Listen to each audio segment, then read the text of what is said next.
Good morning, ladies and gentlemen.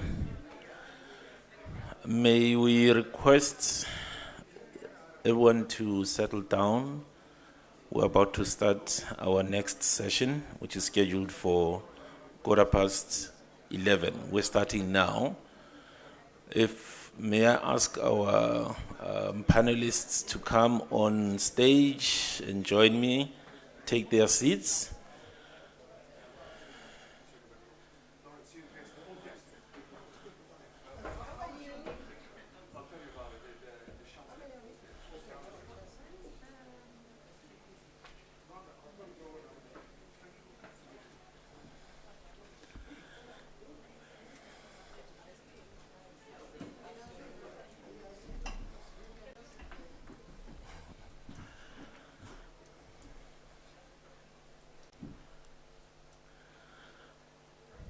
Okay, thank you.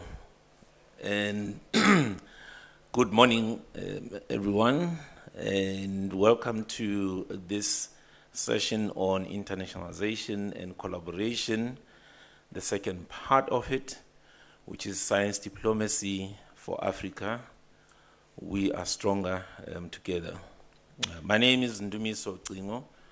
I'm the Strategic Partnerships Manager for the CSIR. I'm also a member of the working group of the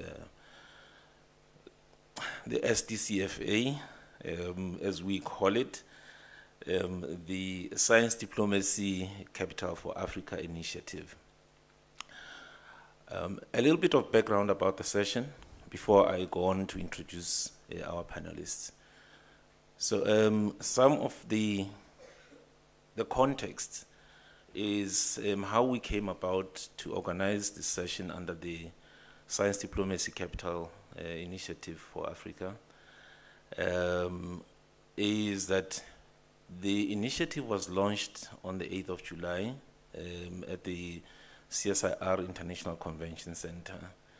And there we had ambassadors from various countries in the continent and across the world, international organizations, government departments, the City of Tshwane, the CSIR, and the Department of Science and Innovation, which is the driver behind the initiative.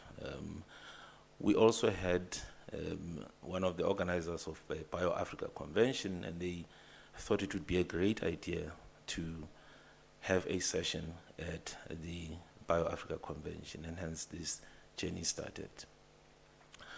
I thought I would perhaps start with just some reflections. I think those who've been here for the last 2-3 days for the conference will have noticed that the conference has been quite international in character. We've had many sessions. We've had people from across the continent, from the world, talking about various levels and areas of collaboration and cooperation in science and innovation. The minister, when he spoke yesterday, he made 2 points that stuck with me. He said the African Union has Agenda 2063, and the question we should be asking ourselves is, how does science and technology and innovation contribute towards achievement of that agenda? And I think all the activities that we've seen or heard of speak to that. We here today are focusing particularly on the contribution of science diplomacy. If I could just have a projection of that presentation I asked for earlier.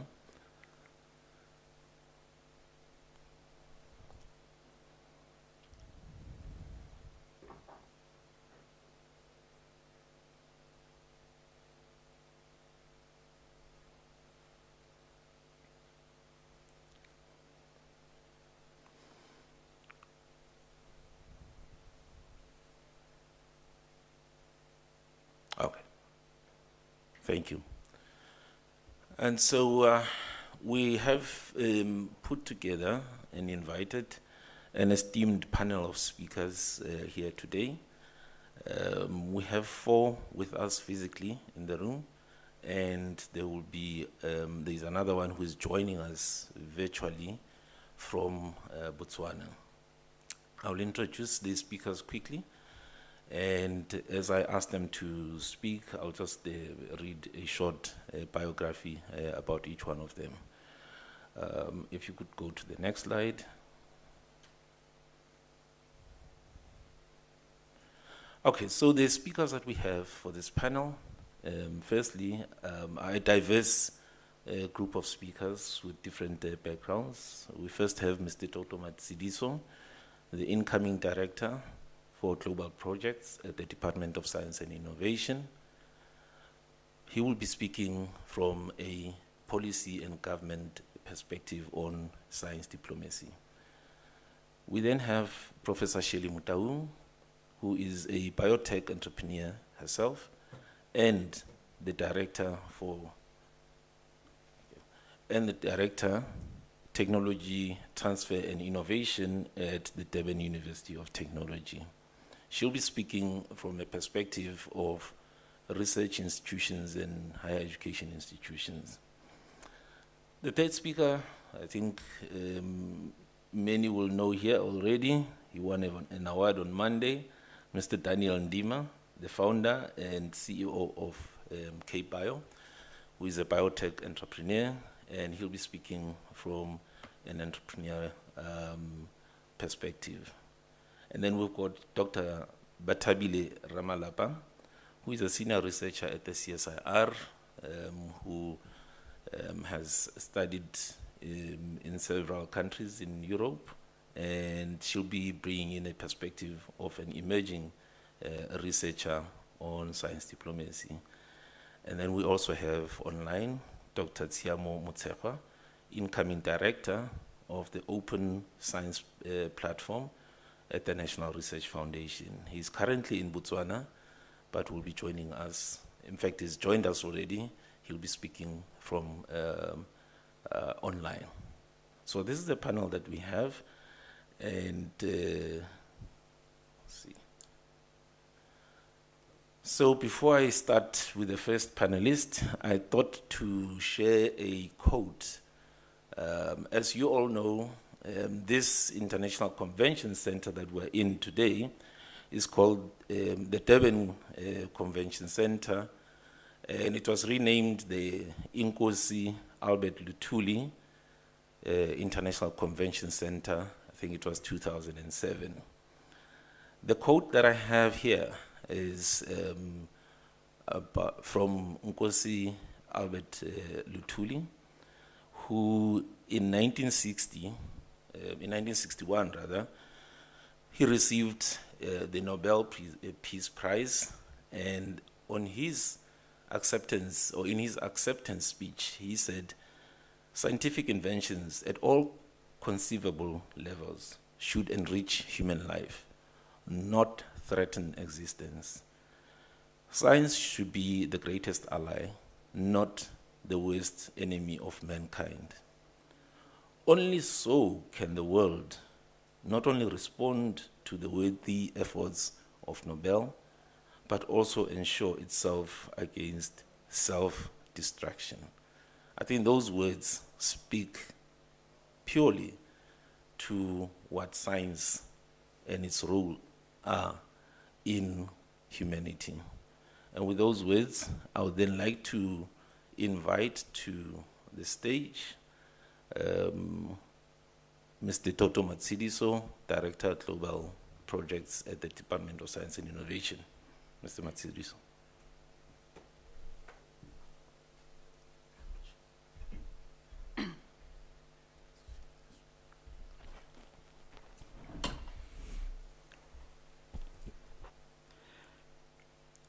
Thank you so much, Dr. Klingo. Good morning, ladies and gentlemen. I have been requested to put a perspective in terms of policy as part of the Department of Science and Innovation. I have prepared a few slides, and I will, I will request the tech team to start rolling them. Okay, here we are. So my presentation will be on twofold, on the Department of Science and Innovation as a policymaker, but I'll also end with what Dr. Tlingo ended with, which is the initiative, the Science Diplomacy Capital for Africa initiative. So you may be well aware, those who follow what is happening in South Africa, the Department of Science and Innovation, which is the most talked about decadal plan, which is a 10-year innovation plan to implement the white paper for science, technology, and innovation. So the focus of the decadal plan is on impact, but also looking at how the department and the whole science community can have enhanced partnerships, but also the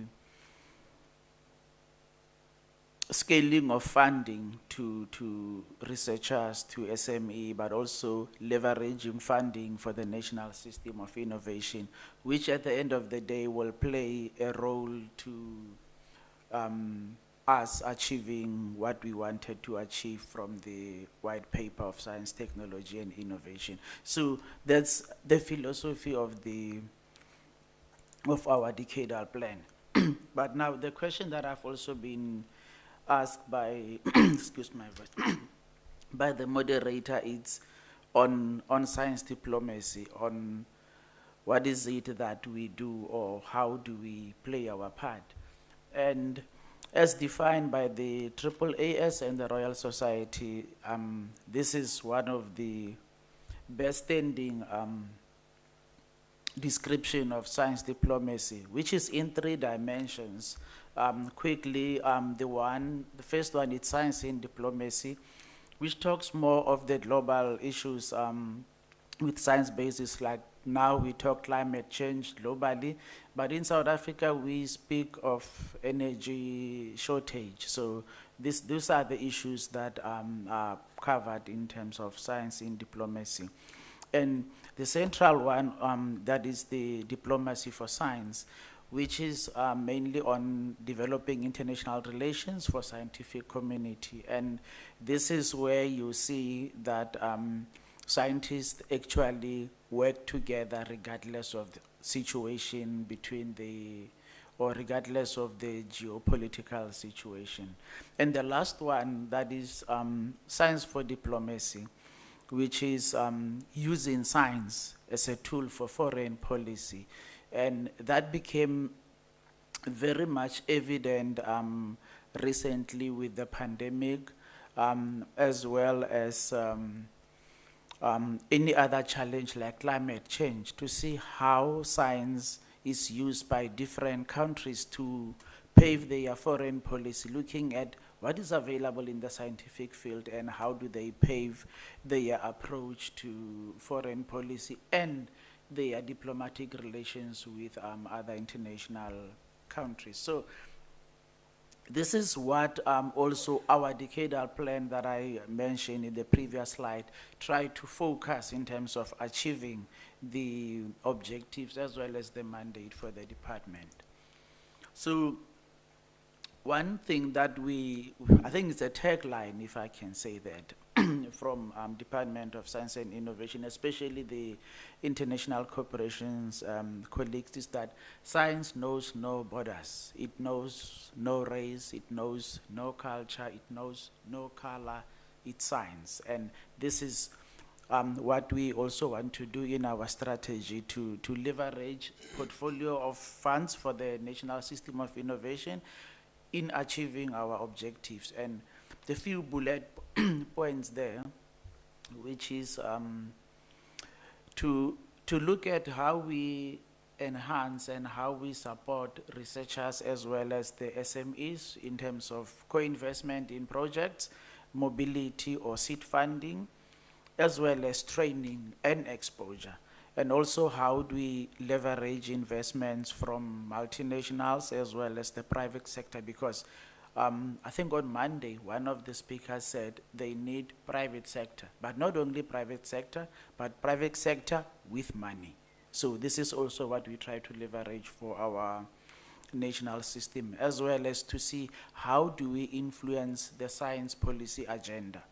So one of the things in how we try to influence science policy agenda is what Dr. Klingo mentioned in terms of the science diplomacy capital for Africa.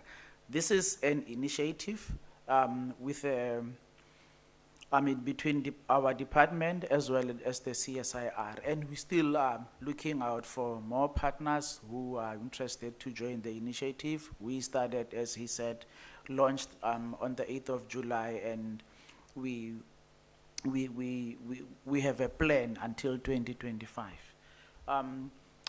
The initiative is going to be hosted by the city of Tshwane. And the reason why the city of Tshwane, it's one city in South Africa with over 190 diplomatic missions and embassies, but also one of the biggest in South Africa, in Africa. City of Tshwane also has the high concentration of scientists, academia, and so forth. So it makes the hosting relevant.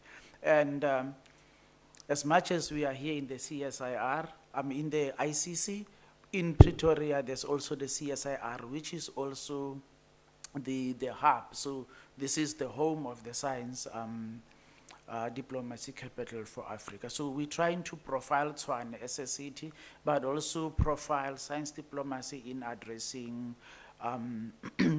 issues within the science community. And there are 4 pillars that define the SDCFA, which is to promote multilateralism, to look at leveraging of and connect technology, but also look at the culture. People will say science diplomacy, cultural diplomacy, and so forth. So those are engagements that we are looking to those are engagements that we're looking to have with the science community. There are few events that the initiative is planning. I know there's one coming September with Australian High Commission and so forth. So this is how we plan to have engagements with participants within the science community. This is actually the end of my small talk, but also to end it that science diplomacy is looking at uniting nations for and through science more than ever, a global imperative. And I think it aligns very well with the quote from Dr. Albert Luthuli that it meant to progress but not to cause any threat. So, Chair, this is the end of my opinion statement. Thank you so much. Thank you very much, Mr. Matsiriso. I liked the line where you say science knows no borders. And I think we learned through COVID that challenges in the world also know no borders. The disease is spread around the world without any respect to any borders, to any color, to any creed, gender, etc. And science came to the fore in helping to alleviate that problem. The next panelist to give us her thoughts will be Professor she is a full professor and a biomedical scientist, and she's the director of technology and technology transfer at the Durban University of Technology. Professor Mutaung has long experience in the academic field. I can see by the way she's standing up, she doesn't want me to read the very long bio that she has.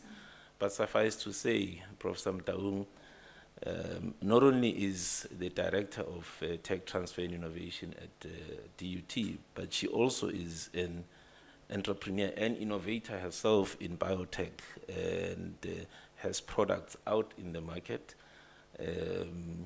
through the work that she has done in research. And so she's going to be speaking to us and giving us a perspective on science diplomacy in the space of higher education and research institutions. Professor Mtau. Is my slides ready? Good morning, everyone. Good morning. You guys should be excited to just finish signing MOU with IJAP, meaning that you guys should be seeing an opportunity to transfer some of the technology from IJAP. Ladies and gentlemen, thank you so much for inviting me. Can I have my slide, please? Thank you. Okay. I'm going to give a case study of what science diplomacy, the application, and how it works in Africa, because this was the Science Diplomacy Capital for Africa. And I'm going to give an example, being an entrepreneur, how we have actually did that with the carbon literacy for youth employment and job creation. Whenever I talk, I'm always going to talk about job opportunity, creating job, because there's no one who's going to employ anyone. So that's why it was very exciting for me. What we had a partnership just to show that this science has got no borders. And what we did at DUT, we had a Ladwaka University in Nigeria. It was our university. We've got Kenya University. We had Sheffield and Innovate Durban and Innovation for African Universities. So this is just to show the partnership that we had. And it was not for the sake of signing MOU as they were signing it here. We have to make sure that we applied that MOU. It becomes applicable. So this was the partnership that we've got. So what we did, it was actually the Sub-Saharan demographic challenge. And you know, in most cases, science solves a lot of problems that are quite similar and to other African continent as well. So the main challenge here, it was more about youth employment, where the Sub-Saharan is home to the world's youngest and fast-growing population with an estimated 20 million youth poised to join the workplace annually. And when you look at this, it was not only South Africa with an issue, it was also other African countries. This has been a huge challenge facing the government of the Sub-Saharan African countries. An example that I've just given it to you here, it is where now Kenya, they also got the same, Nigeria same, South Africa also the same in terms of the youth employability. So those were the demographic challenges when I said to you, we apply this and we see how we can train them. So just if you look at South Africa alone, as a youth population of 20.6 million, making it up to 35.7% of the country total population. And you can see that really the unemployment rate is high, 63%. And one can also start asking, who is actually contributing to this unemployment? And we have to be brutally honest. We can say higher education is also contributing, because we train these masters and doctorate students. They don't get jobs, but at the end of the day, we talk about, we've got a lot of graduates, but that is also one of the things. So we had to start looking at, with this project, completely different on how they can actually, it's a project where we end up training masters and doctorate students across the countries, but only for those in the one that I've just mentioned, in terms of how they can actually use science to create job for themselves. So now, in this case, it was just where we use climate change, and then we use the carbon literacy that I was just giving it to you. So on hand, the climate change environment degradation effect, it poses a challenge to the economic growth and employment. On the other hand, adaptation of this climate change and carbon footprint mitigation measures. So what we did now, we offer a green innovation and entrepreneurship opportunity for job creation and increasing the resilience of existing one. Hence, we provide this as an integrated, contextualized climate change and youth solution. So this is just one of the things that I'm just sharing that it can be done. What we have also done at DUT, you know, because then I can just say we know that we are leading when it comes to entrepreneurship. I mean, compared to other universities, it's very important for someone to emphasize that, and that will be me. Now, what we did now, we have also partnership with, just to show these things is working, Namibia University of Science and Technology, just recently. And then what we're going to do now, in this case, we decided to build the future for African tourism economies through youth innovation and entrepreneurs. So basically what we're going to do, we're going to establish an African tourism innovation hub between NUST and Durban University of Technology.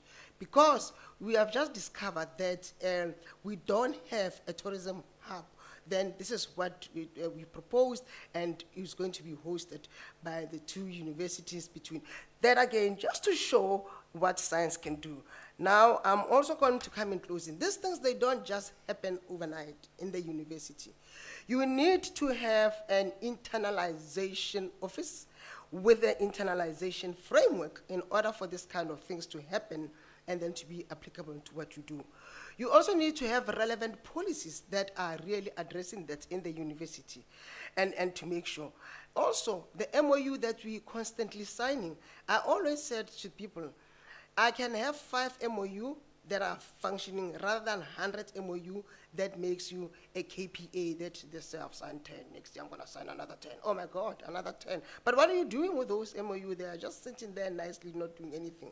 So, and we are really grateful for Department of Science and Innovation, honestly, for bringing all these opportunities to us, to the university. It's about us, what we want to do, but we always got support from them. So that is just what I wanted to share, what we are doing, and just a practicality, or can I call it a case study of the science diplomacy at DUT. Thank you, colleagues.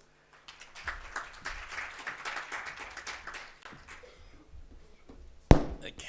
Thank you very much, Professor Mutau. You gave us a little bit of, when you started there, got us to be alive a little bit, and shared some nuggets with us as well. I'm also liking this emerging theme under the science knows no borders. And the example you gave of climate change, that's yet another challenge that knows absolutely no borders across the continent and the world. And as you know, the continent is projected through various models to be one of those areas of the world that will suffer the worst from climate change. So, but thank you very much for sharing those nuggets with us, Professor Mutau. And without much further ado, let me bring up now the next speaker, Mr. Daniel Nima. As I indicated earlier, he's a biotech entrepreneur. He's the CEO and founder of Cape Biotech. I've got here a very long list also of awards that he has won, and I think the most recent one, if you all were here on Monday at the dinner, he won the Innovators Award for commercializing technology centered around COVID-19.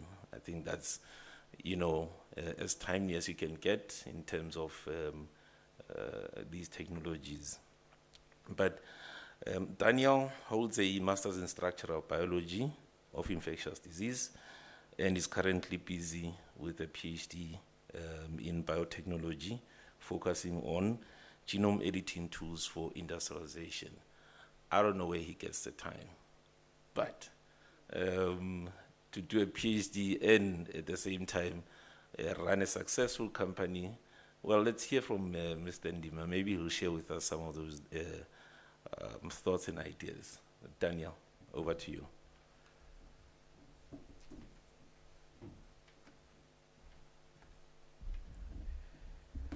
Chair of the session, thank you for the opportunity. Let me also thank my fellow panelists and our esteemed audience. I always find it very difficult to speak after Prof. I have shared a lot of platforms with her. She energizes people. Next thing is me who makes people sleep. I hope you will bear with me, so I made it intentional that I won't do a presentation so that you can look at me. At least I can benefit from that. So, from my perspective and from the work that I've been doing in this space as a scholar, and we never stop studying, we never stop learning. That is why, Prof, I call you Prof for a reason that I know that you know. The reason why I'm still studying is because I am still young, I still need to equip myself. You know, very soon I'll be submitting. I'm probably gonna do another PhD while I'm still doing my work. I didn't expect that. So, what is the future of biotech, pharma industry in Africa, or what is the future of science in Africa?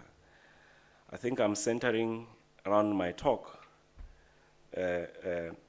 based on what I asked earlier on in one of the panelists, scenarios of Africa's future in science, the science diplomacy in our lifetime.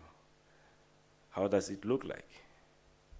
In the next 5 years, in the next 10 years, in the next 15 years, what cure would we have found for diseases that are prone to Africa? What is this thing they call bioeconomy? It's now almost every country that I go to in Africa, they speak about bioeconomy. Do we really understand what it means? The tools and the measures that needs to be in place. We know that science ensures that we have abilities to live. Without science, we will not have ability to survive diseases. Even diseases that our forefathers found in the world, they needed science. The question that I always ask is whether we, the current generation, understand and appreciate the work that has been done by previous generations. Do we understand our mandate in this sphere and in this theme of science diplomacy? It's not, for me, it's not about just doing research for yourself, graduating and getting a job. It's about ensuring that your contribution to mankind is as measured by your success. We should not, as Africa, rely on external innovations to survive. Otherwise, we'll be a doomed nation. And we have seen that before. However, we should make sure that we appreciate each and every person that comes out of the, outside the continent, that is here to enhance this diplomacy and ensure that we absorb these opportunities, their expertise and competencies that they bring to the continent in building our continent. We should not be like spoiled children, that every time we face something, we have to ask for help elsewhere. Yet we are scientists, we are engineers, we are technologists, and we are probably one of the best in the world. We compete with European scientists, yet the output of what we do is invisible. As Africa, we need to create a local IP Dropbox or index where local innovations are registered. I think we need to be deliberate about measuring where we're heading. Because I go to these talks all the time, I hear people talking, but there's no measure. We don't know what happened 2 years back. What are the innovations? And what are they doing in the global landscape? Are they employing scientists on the ground? Because so many of them are jobless. Believe you me, I'm a CEO of this small company, but the amount of CVs that we receive on a daily basis of people that are dropping, we even created a separate Dropbox just for those CVs, and it's very difficult out there. But what is your role as an innovator? What is your role as a scientist?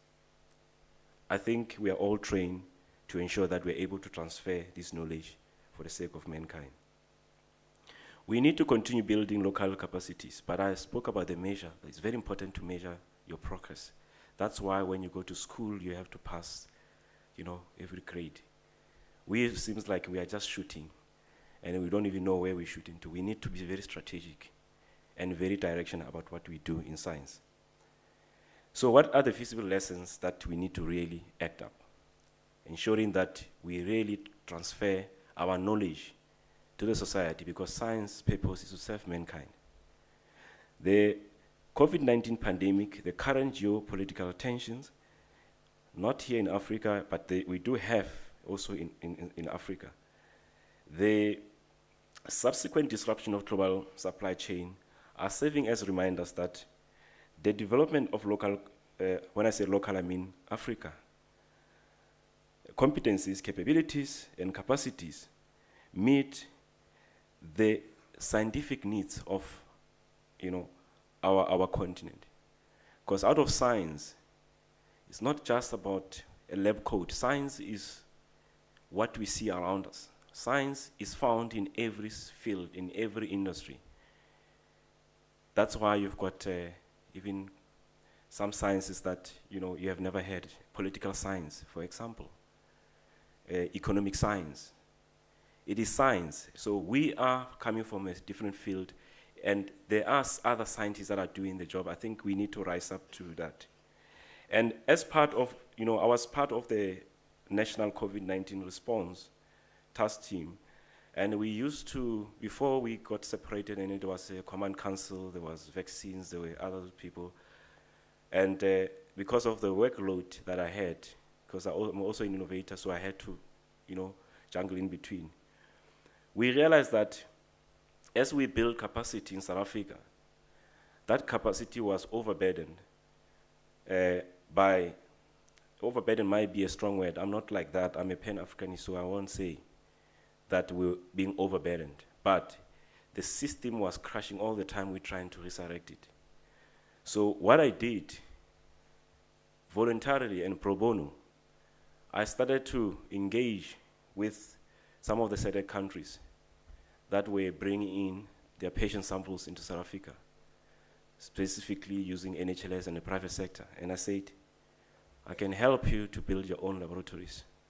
And I will help you to set up. I will install, I will train your staff and your directors, and I'll ensure that you're compliant so that you can do your own test in your own country. And this is what I did. No payment, nothing.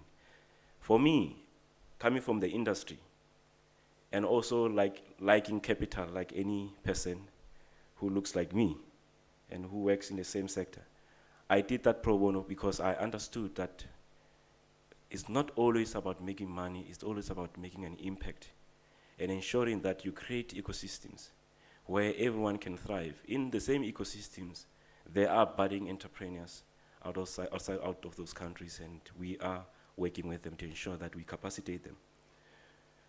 And we also did something recently in Botswana where we signed our first tech transfer into Africa as a company. And I think I appreciate the president of Botswana who welcomed this together with the Minister of Health that side and the partner that we signed with in Botswana. And I'm hoping that we will continue to transfer some of our capabilities as a company and ensure that we share the benefits of the science that we have developed. And it is highly possible that our continent will be a better place. And I want those scenarios, and I'm still asking myself, what are those scenarios? What is the future of science in Africa? And I hope it's a beautiful one. I hope we can rise up to the occasion and start doing something with the little that we have. Thank you very much.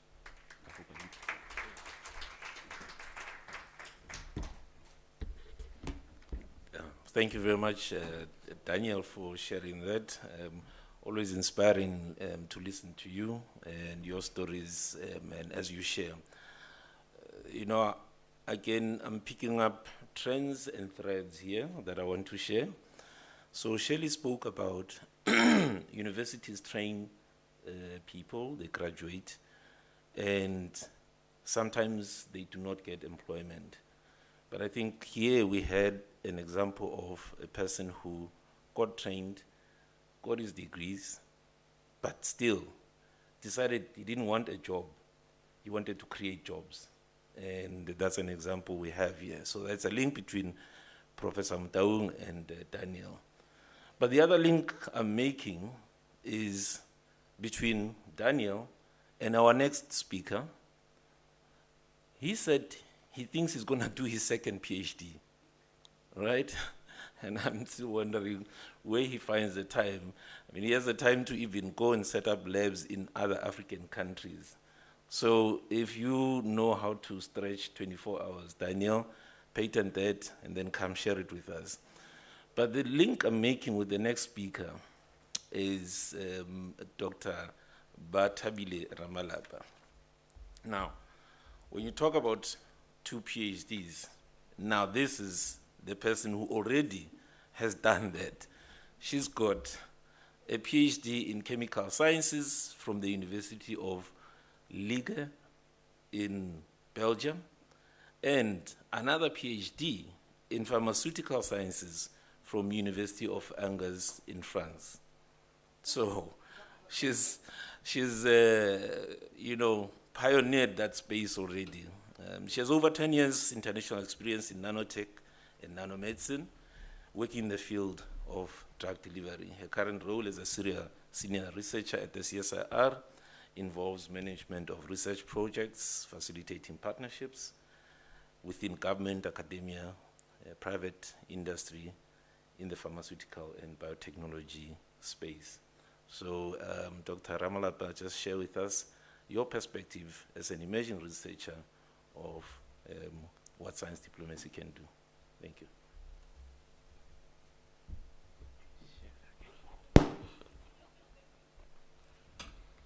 Good morning, ladies and gentlemen. Thank you so much, Prof. Ndumiso, for that introduction, and thank you so much for giving me the opportunity to be able to share on this space on diplomacy.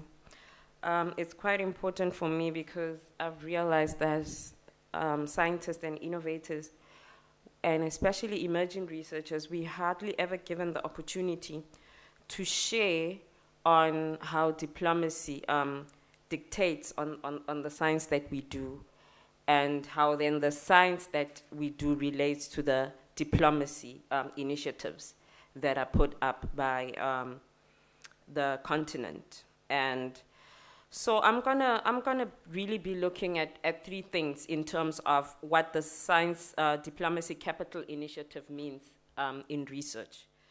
So first, there's the role that this diplomacy bill brings in the guidelines that are set in Africa, and the role that it plays on the work that we then get to do as researchers and innovators, right? And then there's the role that then we play as researchers in ensuring that there is action in the science that we do that speaks to the guidelines of this initiative. And the third and most important point is that the science that we do should bring about social impact, and it should bring economic impact.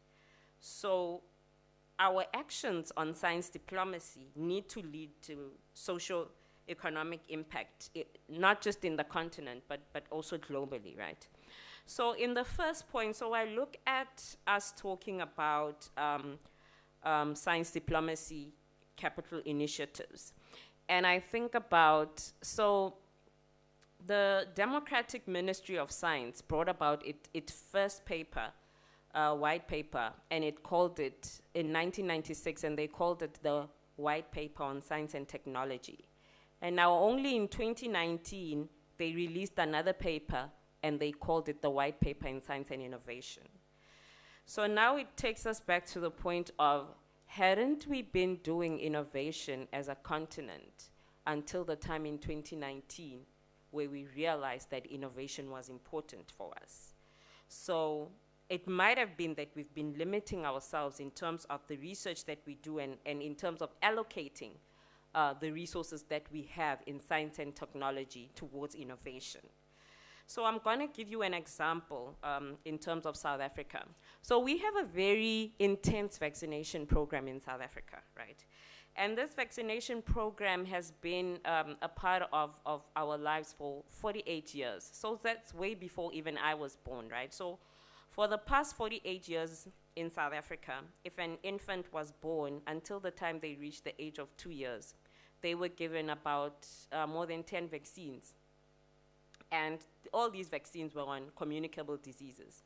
And now comes 2019, and we are faced with a pandemic of a communicable disease, and we've been having various vaccination in communicable diseases, and we are left short. So we are last in the queue in terms of bringing a vaccine to our people, but we've been vaccinating for 48 years.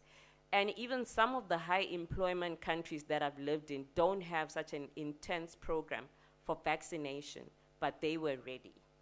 So this tells us that maybe as a country and as a continent, we've been looking at innovation in terms of hindsight and not foresight.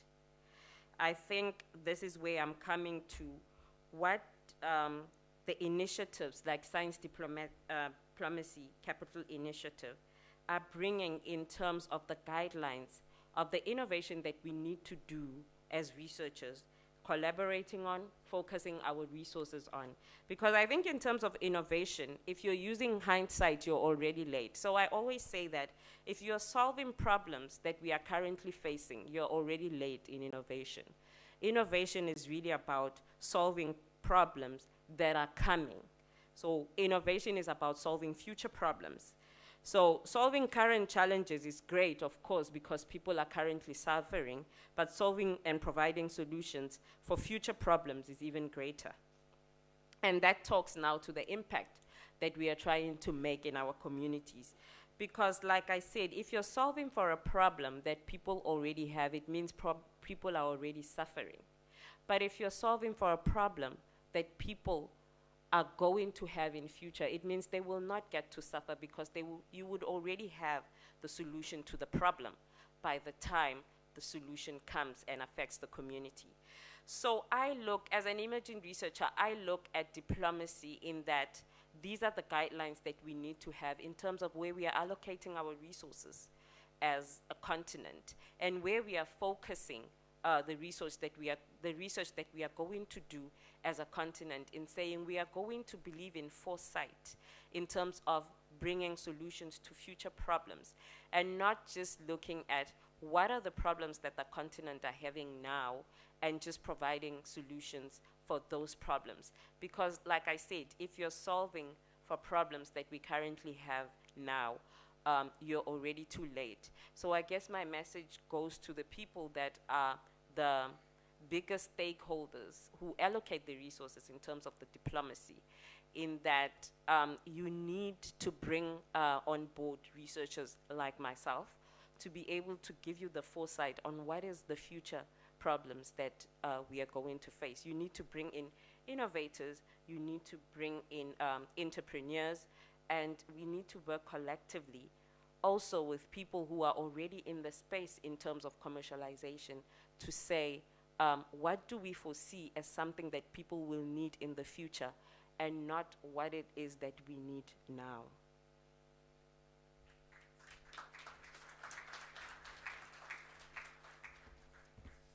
Well, thank you so much, Dr. Ramalapa.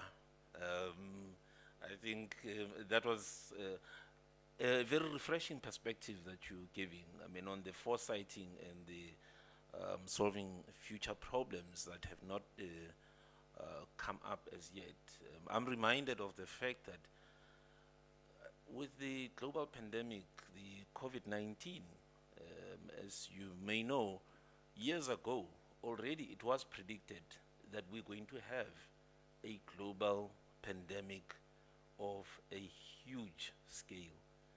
And there were warning signs that were sent out there, but there was very little action taken to respond to that. And I think exactly what it is that you're referring to is talking to that point. So I do hope then that this message goes out to everyone, and hopefully we can get some traction in that way, because much as we've had this one, we are going to have the next one. So And so I think the two PhDs that you have and the ones that Mr. Nima will have will help us a lot in that. Having said that, I would like to now just move on to our final panelist, Dr. Tsiamo Mozera. If the controllers could please project Dr. Mozera. Dr. Mozera, are you online? I can hear you. I can hear you, Chairman. Can you hear me? We can hear you loud and clear. And thank you very much. thank you and welcome, and thank you for joining us. Dr. Mozera is the incoming director of the Open Science Platform at the National Research Foundation. He is actually the inaugural, as it turns out, director of that African Open Science Platform.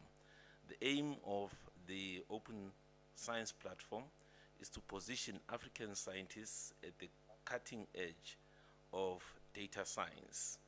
His experience includes includes leading the high performance computing and data science research cluster at the University of Botswana, and being chair of the Southern African Development Community Technical Experts Working Group. He is currently internationally a member of the Open Science Cloud Executives Roundtable. Dr. Mozera is going to give us a continental perspective as well as a global perspective on this topic. Dr. Mozera, over to you. Thank you very much, Chairman. I'm actually in some very remote area. We've been invited by SADC to come for a one-week retreat as they unpack their strategy, the regional indicative strategic plan, which talks of closer regional integration, including through science, technology, and innovation. So really, this panel discussion today is very relevant because it also talks to the use of science diplomacy for integration between countries. So I think what I would do, Chairman, I'll just probably have to turn off the video, given the very poor connectivity that we have. At least it held up to now. Let me go ahead and just do that. And then if I were to quickly introduce AOSP, as you rightly said, this is an African open science platform. It's supported by the Department of Science and Technology, hosting it for the continent. The coordinating hub is hosted at NRF, but it is a coordinating hub of the Pan-African Initiative, where hopefully soon we will have a number of nodes in the different part of the continent, all for the purposes of really promoting open science and best practices and helping us create the necessary critical masses so that we can have impact across the continent through collaboration on those projects that will have a Pan-African footprint and impact. So really, ASP aims to stimulate this interactivity that we know we all need. It also helps create opportunity through developing those efficiencies of scale in the continent. We also want to develop these critical masses that we need through our shared capacities. So there's a lot of fragmentation in the continent. And we also want to amplify impact through the commonality of purpose and voice. I think this is very critical to emphasize. And we also want to bring Africa and the African scientists and the African science enterprise to the global platforms, to the global commons, to be able to also help address continental and global challenges. So really, this is quite important. And I thought I'll use this first slide really to highlight that. We do have a evolving website that I provided there at the bottom. We've also done some interviews with the International Science Council, which is also supporting the African Open Science Platform. There's a blog there that you can see more about AOSP. And indeed, in this very first slide, you can see the different dimensions that we need to address, ranging from facilitating policy development across the countries in the continent, supporting infrastructure access, addressing the elephant in the room, the data that we all know we need to open up into research, access to these infrastructures, the issue of skills, which is very critical to make sure that African scientists are really positioned well, and all the other things, including partnerships. So really that slide is very, very loaded, rightly so. And Chairman, just to answer your question about science diplomacy, there are many definitions. Dr. Mozera, Can you hear me? sorry to interrupt you, but we cannot see the slide. You can't see the slide, okay. Let's try again, new share. Let's see if you can see it. Can you see it now? No, still not. Okay, let's see if we can do that. I think our network is very poor, so let's try again. No. Okay, stop sharing. I'll share it again. I think this time around it will work. You can't see it. No, we still can't see it. Okay, what I will do, I've sent the slide to yourself that side. I wonder if you can project for me. Okay, we'll see if it is possible. Yeah, so but in the meantime, one can talk to the slides because it's fairly straightforward. Okay. What I have on the first slide is really a definition of what science diplomacy is. In my mind, a definition that fits to what I'm going to say is that we want to use scientific and technological and academic collaborations among countries, and regions and societies really to address the common issues and to really build this sound international partnerships. Sometimes you hear definitions around establishing of research infrastructures, that require scientific cooperation by a number of countries. And I think the African Open Science Platform, in a way, talks to that definition. We're getting countries to collaborate through science so that we have that commonality of purpose. And the next slide that I did have was to showcase that Africa does have the Agenda 2063 that talks about the Africa we want, integrated, prosperous, and peaceful Africa. And it highlights a number of dimensions, ranging from the different economic pillars to the global challenges that we also need to address as Africa, and also cognizant of the rapid change in the African and global landscape. The slide also highlights that the nature of the challenges that we need to address or that we are faced in Africa, they're multifaceted, they are interlinked, they transcend national boundaries, and they cannot be addressed by a singular government.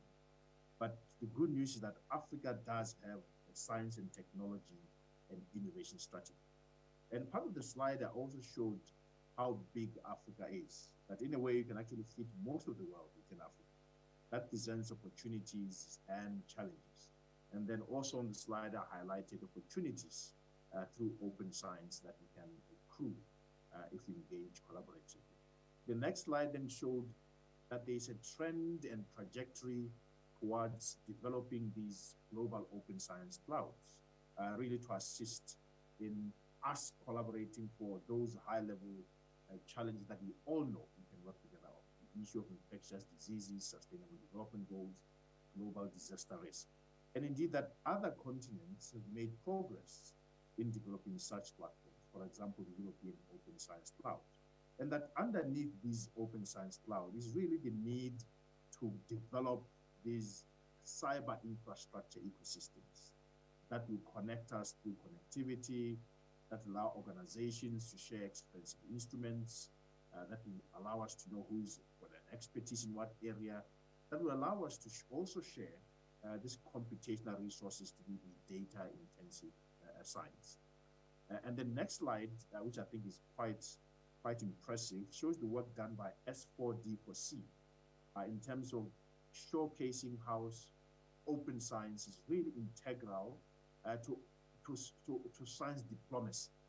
You'll see the different dimensions there, ranging from innovation through efficiency to quality, different economic benefits and global benefits. But more important, that open science in the end is about putting the public at the core. So the issue of public disclosure and public engagement I think is critical. To that end, we need to do science engagement for public consumption, science engagement for policy development. So I think that slide is very opportune for the delegates to interact with. to see how open science diplomacy talks to the different areas there, and also to the impact of open science. And then the next slide showed that there's actually an anchor through the UNESCO Open Science recommendations. UNESCO have written down recommendations that highlight how countries, institutions, universities, research performing institutions, individuals can help perpetuate open science across the board. I think this is very critical because it also provides a grounding definition. What is also useful is that we need to be thinking about operationalizing those recommendations. And in the recent interactions we've had at the 8th Africa Regional Forum on Sustainable Development, there were some key messages that came out. And one of them was the need to operationalize this international framework in open science, which I think is very, very critical. And to that end, Chairman, the African Open Science Platform is really addressing that issue. How can you operationalize all that we think and we know we need to be able to do science in the 21st century, engaging society, at the same time making sure that our scientists are competitive, and equip them to do the best science in the continent. So that slide that you probably see there, or that you have in your slide pack, shows the 5 pillars that were defined in the African Open Science Strategy. The issue of developing these federated computational facilities in terms of hard infrastructure. And in terms of soft infrastructure, the issue of things like policies and best practices in research data management. And then the second pillar, that of a data science and AI institute permeating and spanning our African institutions. And the third pillar, which I think is very critical, promoting collaboration on African priority programs, ranging from health to biodiversity, all the way to open innovation and resilient cities. I think this is very critical because we want that commonality of purpose. Therein comes in science diplomacy. How do we come together with a common research agenda across borders? We must have that science diplomacy facilitating that. The fourth pillar, which is also critical, is that of developing a network of education and skills in data and information. Remember, we want to make sure that our scientists are at the forefront. So the issue of skills in the access and use of data is very critical. And finally, the fifth pillar, which I think is paramount as well. Can we create a network where we can dialogue between researchers, society, other stakeholders about pertinent issues that science must address? Remember, we don't want to dream up problems. We want to co-create, co-design, and co-research issues with society. So AOSP aims to really unpack these through initiatives to make sure that we have this impact. And the operational model of AOSP will allow us to know that will lead us in each of these pillars. The next slide, Mr. Chairman, showed what regions are already doing. I mentioned that I'm in SADC this week, and last week when they were validating their digital transformation strategy. It's very important because these regional economic bodies have these different strategies that are meant to get them to work together to integrate over many issues, ranging from defense, to science, to security and the like. So it's very important to situate the African Open Science Platform on top of these policy frameworks that they have. For SADC, for example, there is a very robust SADC cyber infrastructure framework that talked about the infrastructure we talked about, the connectivity that we need, the computational frameworks, the data and the skills. And indeed, African Open Science Platforms talk to those issues. Again, therein science diplomacy will be required to make sure that we align our forces and be able to work together as a region. In this case, it's SADC. It will be ECOWAS, it will be in the West of Africa. The commonality there is that African Open Science Platform will bring all these regions together. I also give an example of a project that allowed SADC infrastructure for member states. As I wrap up, Mr. Chairman, it will be very, very important once we have this up and running to think about collaborations. I mentioned space science there because there's very good opportunity in science that can be interesting work as a region. There is actually work towards a regional space science strategy where AOSP is also engaged, and those projects that we need, mentioned there biodiversity, there's a very nice initiative in the region regarding conservation. The borderless frontiers where elephants roam in Southern Africa is a transboundary conservation area. The issue of open science diplomacy. How can we use science diplomacy to showcase that in terms of conservation, in terms of biodiversity, we need to work together as a region. There's a nice project on genomics that is also supported by AOSP that talks to developing this open data science platform for genomics. And indeed, I wanted to highlight this, Mr. Chairman, to showcase that open science diplomacy at this level will be critical. And I'm also sharing very quickly the AOSP value proposition. Again, Dr. Mozera, thank you. can you hear me? Oh, okay. Well, thank you very much.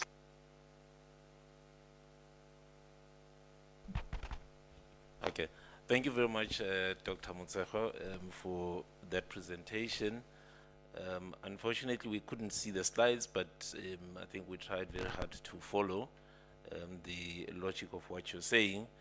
And a key element for me is that science across borders also requires the necessary infrastructure, the necessary systems in place, and the necessary enabling conditions, which essentially is, I think, the thrust of what you are working on at the moment.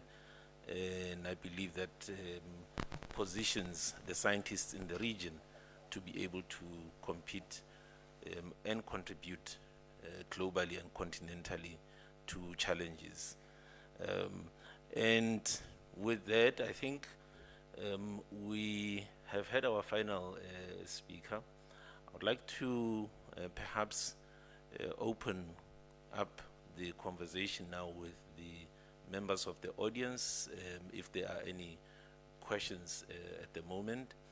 And in the meantime, because we are running towards the end of the session, I'll ask my panelists to just think of one or two key messages they would like to share with the audience, parting shots, so to speak. Okay, are there any questions from the audience?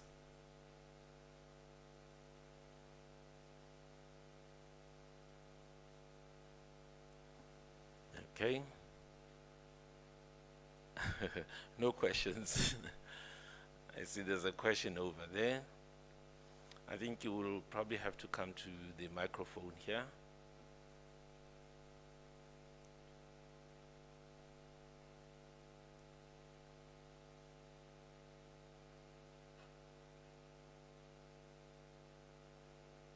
Thank you so much for such a great session, Chair. I think my question will be to you, Dr. Bataville and Matsiriso. I think as an emerging scientist like you, we had a problem of speaking power, challenge of speaking power to change.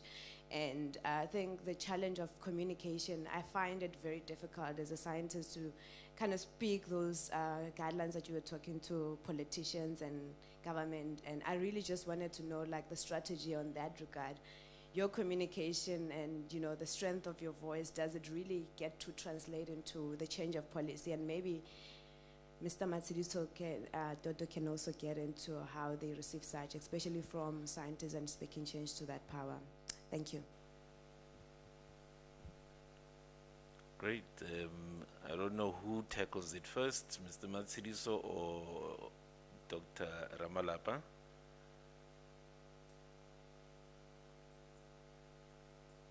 Oh, okay.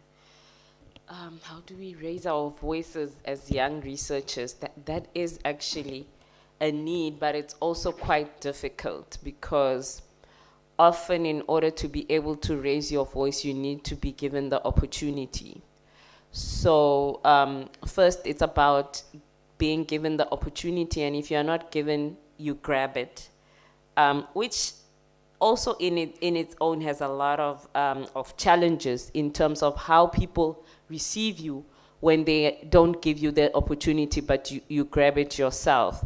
But I've realized that as young researchers, we need to also use the platforms that we have, because we are in a technology era where to be able to access people, you don't actually even need to see them face to face.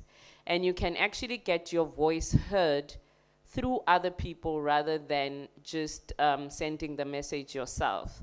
So for me, I know that to get to a point where I am right now, I became something that is non-conventional, I guess, for scientists, but I became a social media influencer to try and get my voice to say, listen, I have the capability, whether you believe it or not, because sometimes when people see my CV and they see me, they do not believe that that CV belongs to this face, right? So I had to go on social media and just shout it out to say, hey, this is me, I have the capability, and I can do the work, and I need to be given the opportunity, because I think in terms of guidelines and policies and diplomacy, if you think of somebody who is, let's say, at the end of their career as a scientist, right? Of course, we need their wisdom, we need their expertise, we need the knowledge that they hold because they have more experience than us. But really, the policies that they are coming up with are policies that are gonna have to be implemented by us. So I have a problem with us just being told what to do, because we are not the kids of old age where kids are just there to be told what to do and not to share on what it is that they would want to do. And that's why I also talked about foresight in terms of research, you know. So that's, that talks to saying that we really need to be given a voice, but if it's not given, then we need to find innovative ways, I could call it, to get our voices heard. It's very hard for people to ignore you when you've given yourself a voice, and I've realized that's what has happened with me for the first few years of my career as a researcher. Even with all the accolades I have, the 2 PhDs, having traveled overseas, I was ignored, but I refused to be ignored until people like Toto could recognize me and say, hey, here is a force to be reckoned with. So I think sometimes it's just about going out there and actually giving yourself the platform, because sometimes people just are not going to give you that platform. Thank you. Thank you. Mr. Toto, you were mentioned there. Do you want to quickly, just in one minute, actually in 30 seconds, your final thoughts? Sure. Okay. I think one of the other things that we're doing as the department, and it has become a requirement in most of the projects that we fund, is that the consortium should have young scientists, young researchers, and in most cases, if it doesn't have those, we don't consider, because we need to start channeling the new energy with the old energy, as Dr. Bataville has said, that when they come, they should bring new energy, and they should bring disruptive thinking into science. And this is actually what we do. And just the last point is that there are other initiatives like Young Scientists Forum and so forth, which I believe our scientists should use to raise their voices and also to be heard. So I think they just need to be strengthened. Thanks.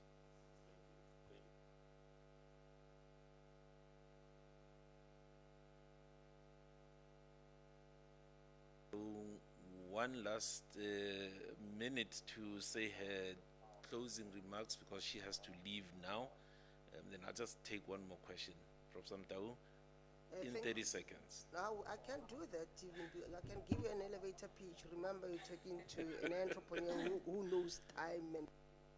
And what I just want to add on what Doctor just mentioned, we need, and Mampe, and I'm going to put you on the spot, because we were doing so well with that Women in Science, and part of the Women in Science project that we used to have was mainly to address this kind of issues that are now bringing them here. So clearly it means we need to go back to the drawing board for our women in science and really start, I know COVID has disrupted us, but that cannot be an excuse, so that we start addressing that. That's one thing that we had, and it was really coming out nicely, because it was not for Gauteng, it was for the whole students, for the whole university students, so honestly. So I think we can start talking about it and see how we can really resuscitate that. For me, in terms of the parting shot that you just asked me to do, because we are talking about the science diplomacy, which was today the highlight of what I want to say to the researchers immediately, and I know it's also going to be difficult because they are supervised by supervisors that sometimes also don't understand translation. They understand publication, and that the students must graduate. So sometimes when we talk about these things, sometimes we also need to start involving them so that they can understand. But what the university also has to start doing to allow the students to license the patent IP to the students, so that, because a lot of our students, when you supervise them, they've already got an entrepreneurial mind. But if they are supervised by a supervisor who is a professor, who hasn't got jack and understand this entrepreneurial, is really going to be difficult. So for me, is there are the resources, and we also avail ourselves, and I know Daniel will also avail himself to start assisting. I've got a project that I'm running, and I'm glad that DSI is also coming on board. That project we're piloting at Durban for now. Actually at 15 postgraduated students that are looking for a job. So what we did, we took their, because they've already developed a prototype at the master's level and then they graduate. We are now taking that prototype, turning that into a spin-off, and this is what we are doing. And we are grateful for I know DSI has already indicated, because I was talking to them, they're coming on board in terms of that. And Alan Gray, actually Alan Gray supported us a lot in terms of that. So we're piloting it, and we get it right, then we're going to take it nationally. To any students who's got masters and doctorate graduated, we're taking that to whatever it was, a prototype. I know some they cannot be translated, but those that can be translated, they're gonna have companies from their own research. Thank you. Thank you, Professor Mtau. So basically you're saying grab the bull by the horns and ride They've it got out. us in the meantime while we're still alive. Grab us, we will assist you guys, Then we stop complaining, we do something. Thank you. Okay, thank you so much. Thank you, we will let you go. Ms. Chaba, you had a question. I think if we could give it to us in 10 seconds. Yeah, it's not a question, but a comment. Coming from the DSI, we recognize that research does not necessarily translate into policy. So we're about to embark on a program with ASAF next year that allows researchers and policymakers to embark on an issue together through international exposure, which will directly inform policy. So just be on the lookout for that. Thanks. No, thank you very much for sharing that. Unfortunately, we've come to the end of this session, and I would like to take this opportunity first to thank all of our panelists. If we could give them a round of applause, including Dr. Mozera, who joined us online. Dr. Mozera, thank you very much for joining us. We appreciate it. Thank you very much. Even though it didn't give me my 10 seconds that I'm going to pursue very quickly. I think this is a very good opportunity for scientists to take off their robes from the labs, put on that one suit that you have, and come and engage with policymakers to shape what science can affect the high-level objectives that society is looking at. I think there is a very good opportunity to do that through the different platforms nationally and regional that we have. I think the issue of engagement by the youth is very critical. At the very core of open science is the issue of citizen science, making sure that the ordinary public can see science as a conduit solving problems. We can do that by having citizen science programs and developing those dialogue platforms to allow them to be able, for example, to share challenges that they think are pain points to them and get addressed through science, and to demystify science to the society. And who knows, we also need science journalists to be able to communicate science in an ordinary man's language. And we must have scientists in our TVs at prime time, maybe after Mubango, to highlight that science is not something in the corner, but it's integral to society. Thank you, Chair.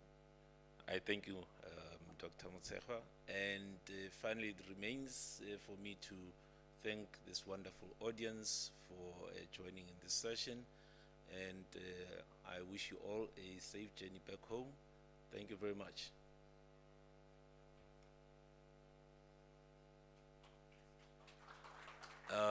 It looks like there's an announcement that is about to be made. I just wanted to announce that we have a last session that will be taking place. So, yeah, just now. So people can just get started, can just stay seated before they depart for lunch. And this is the Gauteng regional session that will be facilitated by Ms. Notile Mbisi. So she can come to the stage. I don't know. Can just give the